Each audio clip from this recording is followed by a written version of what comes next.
दामोदर दास मोदी हमारे प्रधानमंत्री जी, युग पुरुष, सुल्तान मुअज्जम, शहंशाह आली जो हैं, वो कहीं जनता के बीच बिना किसी सुरक्षा के सीधे गए और मिले। अगर रामराज इसी प्रकार का होता है कि केंद्रीय मंत्री के घर में हत्याएं होती है, जहाँ मुख्यमंत्री आवास से 3 किलोमीटर दूरी से लड़की के साथ बलात्कार हो जाता है घर में घुस के, क्या अच्छा रामराज नहीं चाहिए हमको? रावण राज्य दे दीजिए जहाँ पे जनता सुरक्षित होती है। अच्छा, कौन सा ऐसा राम राज्य जहाँ पर केंद्रीय मंत्री के घर में हत्या हो जाती है? कौन सा ऐसा राम राज्य? आप कुछ भी बोल दें, बोलने को तो लोग बोलते हैं कि नरेंद्र मोदी भगवान राम के अवतार हैं, तो अवतार मान लेंगे। उनको काम चाहिए। कि आपकी पार्टी जीत का दावे कर रही है मध्य प्रदेश में, क्या लग रहा है जीत जाएगी? देखिए, मध्य प्रदेश में हमें जीतना ना, हम जीत नहीं रहे हैं, भाजपा हार रही है। अच्छा, क्यों हार रही है? क्योंकि भाजपा की 225 महीनों की सरकार रही है और 222-23 से ज़्यादा घोटाले किए हैं शिवराज सिंह ने। तो इतने घोटालों वाली सरकार कहाँ से रिपीट हो रही है? दूसरी बात, जिस मध्य प्रदेश में रक्षाबंधन के पहले 250 रुपया देकर मामा जी कहते हैं, ठीक है, वो शिवराज उनको लोग कहते हैं, मैं उनको झूठ राज कहता हूँ। झूठ राज जी जो कहते हैं कि बहनों मैं आपको राखी का गिफ्ट दे रहा हूँ, उसी दिन उनके प्रदेश में महिलाओं की इज्जत लूटी जा रही थी, महिलाओं को नग्न करके घुमाया जा रहा था, दलितों को पीटा जा रहा था। तो ये सारी चीज़ें हैं, कहीं ना कहीं भारतीय जनता पार्टी को इस पर सोचना होगा कि भैया हम तो जीत रहे हैं, हम जीत रहे हैं, लेकिन वो भाजपा हार रही है। लेकिन आपने जो महिलाओं की बात की, महिला सुरक्षा को लेकर, तो उन्होंने तो राजस्थान का भी गिनवा देते हैं। राजस्थान में तो कई सारी चीज़ें देखने को मिली हैं। देखिए, अब राजस्थान में और भारतीय जनता पार्टी के शासित राज्यों में एक अंतर है। भारतीय जनता पार्टी के शासित राज्यों में बलात्कारियों के पक्ष में, हत्या करने वालों के पक्ष में रैलियां निकाली जाती हैं। हाथरस में आपने देखा रैली निकली, कठुआ में आपने देखा रैली निकली। आप राजस्थान में एक ऐसा भी वो बता दीजिए अपराध जिसमें अपराधियों को लेकर कांग्रेस पार्टी के नेताओं ने रैली निकाली हो, या कांग्रेस पार्टी के अनुशंसित संगठनों ने कोई रैली निकाली हो। आपने बोला उसके, आपने वो ऑप्शन क्या देते हैं, जैसे वो बताते हैं प्रतापगढ़, जो कि यूपी का जिला है। यूपी की नहीं, वहाँ पर भी जिले हैं, राजस्थान भी प्रतापगढ़ है। हाँ, राजस्थान के प्रतापगढ़ में एक मामला सामने आया था, जहाँ की एक औरत को बेबस करके नंगी करके मारा जाता है और उसे जलाया जाता है। तो उसका मामला है, तो उसके बाद उदयपुर का गिनवाते हैं, कई सारे मामले ऐसे, तो वो भी गिनवाते चले जाते हैं। लेकिन मामले गिनवाने में क्या कोई जरिया निकलेगा? सुनिए, अभी उत्तर प्रदेश में योगी आदित्यनाथ जी की सरकार है। मैं आपको एक ट्वीट दिखाता हूँ।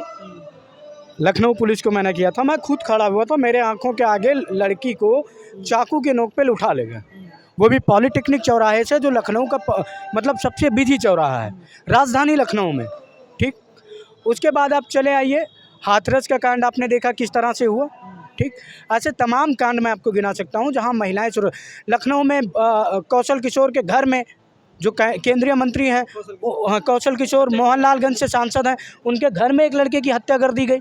और आप कहते हैं कि उत्तर प्रदेश में सब कुछ अच्छा चल रहा है। राज्य तो बोलते हैं, वो राम राज्य है, अपराध पे काफी सारे लगाम लगे हैं, ये तो वो बोलते हैं। लेकिन अगर रामराज इसी प्रकार का होता है कि केंद्रीय मंत्री के घर में हत्याएं होती हैं, तो भैया माफ़ करिए, ऐसा रामराज नहीं चाहिए हमको। रावण राज्य दे दीजिए जहाँ पे जनता सुरक्षित हो, ऐसा राम राज्य नहीं चाहिए। अच्छा, कौन सा ऐसा राम राज्य जहाँ पर केंद्रीय मंत्री के घर में हत्या हो जाती है? कौन सा ऐसा राम राज्य जहाँ मुख्यमंत्री आवास से 3 किलोमीटर दूरी से लड़की के साथ बलात्कार हो जाता है घर में घुस के? ये कहाँ से राम राज्य दिखता है भैया? वो तो बोलते हैं ना, राम राज्य जब से आया राम राज्य से ही चलता है, उत्तर प्रदेश राम राज्य है। बाबा का ऐसे थोड़ी चलता है। बोलने को तो आप कुछ भी बोल दें, बोलने को तो लोग बोलते हैं कि नरेंद्र मोदी भगवान राम के अवतार हैं, तो अवतार मान लेंगे। पूजा तो करते हैं, लेकिन देखिए, मानो कि आप पूजा करते होंगे, जिनके आंख पे पट्टी बन गई वो पूजा करते हैं, हम नहीं करते। अब भगवान के अवतार की बात करें, नरेंद्र मोदी की बात करें, तो वैसे तो आपको पता है जननायक राहुल गांधी को बोलते हैं। खुद कांग्रेस के कार्यकर्ता, प्रतिनिधि, जो भी सब जननायक, तो वो जननायक कैसे क्यों बोल देते? जननायक का मतलब होता है कि एक चीज होता है। इसका जवाब देता हूँ। आपको भट्टा परसौल का केस याद है, जब किसानों से जबरदस्ती सरकार उनकी जमीन ले रही थी? कौन सा नेता जाके उनके किसानों के बीच बैठा था? राहुल गांधी। ठीक, आप देखिए इस समय करोल बाग में मोटरसाइकिल बनाने वाले मिस्त्रियों से कौन जाकर मिला? राहुल गांधी। किसान जब आंदोलनरत थे तो उनसे कौन मिलता था? राहुल गांधी। ठीक है, 3000 किलोमीटर जनता के बीच पैदल चलकर कौन आया? राहुल गांधी।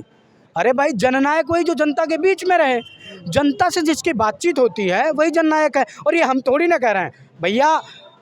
अरे सुन तो लीजिए, भारतीय जनता पार्टी के आइडियोलॉजिकल फोरफादर रहे हैं, वो क्या कहते हैं, उपाध्याय जी, क्या नाम उनका, दीनदयाल उपाध्याय जी। दीनदयाल उपाध्याय जी कहते थे कोई भी नेता जो जनता के बीच चला गया वो अच्छे से अच्छे नेता को चुनाव हरा सकता है, और कोई भी कितना भी पॉपुलर नेता और अगर वो जनता से कट गया तो वो चुनाव हार जाएगा।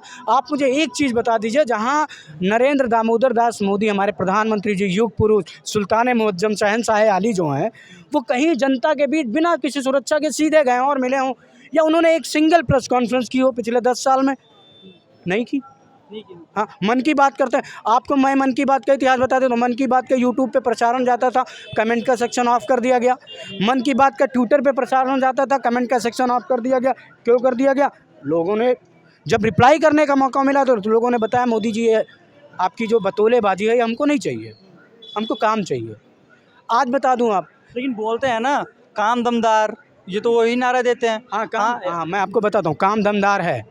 आपको पता है मोदी जी के खिलाफ सर्वोच्च न्यायालय का कोई भी निर्णय आता है तो अध्यादेश ले आते हैं।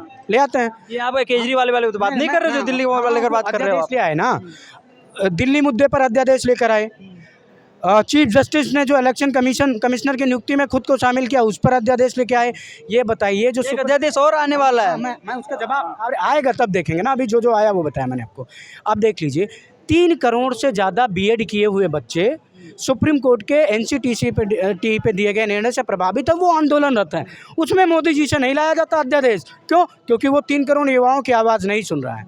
दूसरी बात, इन्होंने कहा काम दम, हाँ दमदार किया है। 2014 में ग्लोबल हंगर इंडेक्स जो वैश्विक भुखमरी सूचकांक है उसमें भारत की रैंक 54वीं थी, आज 106वीं है। ठीक है, ग्लोबल प्रेस इंडेक्स में भारत की रैंक 83वीं थी, आज 116वीं है। 116वीं नहीं, 161 161वीं है। तो अब देख लीजिए, वो डेटा है इधर उधर हो सकता है, उसके लिए क्षमा चाहूँगा। 161वीं है, आप खुद ही देख रहे हैं कितनी गिरावट आई है। तो किया है ना, काम दमदार तो है भैया। भैया विश्वगुरु बना दिया, आप बोल रहे हो कैसे भी G20 का सम्मेलन करा दिए। अब जितने भी उनके कार्यकर्ता है, प्रतिनिधि दमदार बोल रहे विश्वगुरु है ना। तो और विश्वगुरु G20 के सम्मेलन में कांग्रेस जो नेता प्रतिपक्ष है मल्लिकार्जुन खड़गे ने हिस्सा नहीं लिया, जो कि किसी ने विश्वगुरु का जवाब सुन लीजिए। आपको पता है कि अफ्रीकन यूनियन को शामिल करने के लिए आम सहमति बनाने वाले अधिकारी जो काम कर रहे थे उनका नाम क्या था? आपको पत्रकार हैं, अमिताभ कांत। वही पूरे G20 में आपने उनका नाम सुना, लेकिन एक्चुअल में अफ्रीकन यूनियन पे और यूक्रेन रशिया वार पे एकजुटता बनाने के लिए, आम सहमति बनाने के लिए अमिताभ कांत जी ने काम किया। ये भारत जो है ना, वो नरेंद्र मोदी का नहीं है, ये भारत के 140 करोड़ लोगों का है। आपकी सहभागिता है इस भारत को विश्वगुरु बनाने में, मेरी सहभागिता है, एक चाय बनाने वाले की सहभागिता है, एक ठेले वाले की सहभागिता है, एक रिक्शे वाले की सहभागिता है। अकेले मोदी जी के नाम पे सब कुछ नहीं हो जाता। मोदी जी क्या खेत में मोदी है तो मुमकिन है, अरे है ना। ये नारे चलते हैं आजकल। फिर उसी में मोदी है तो मुमकिन है। 1100 रुपये में सिलेंडर आप खरीदेंगे, मोदी 200 का डिस्काउंट दे दिया उन्होंने। 900 में फिर भी खरीद रहे हैं ना, 900 में आप सिलेंडर खरीदेंगे। बेरोजगारी चरम पे होगी, सब्जियों पर महंगी हो जाएंगी, दूध दाल आटे और दही पे GST लग जाएगा। मोदी है तो मुमकिन है, बिल्कुल मुमकिन है। मोदी है तो मुमकिन है, क्योंकि सबसे ज़्यादा किसान आत्महत्या करेंगे, महिलाओं के खिलाफ अपराध बढ़ेगा, बेरोजगार सड़कों पर जाके धरना प्रदर्शन करेगा। मोदी है तो मुमकिन है। बीजेपी वाले बोलते हैं, बीजेपी वाले का आरोप होता है कि कांग्रेस सिर्फ बीजेपी और अदर राज्यों को देखती है, लेकिन अपने शासित प्रदेश में नहीं देखती।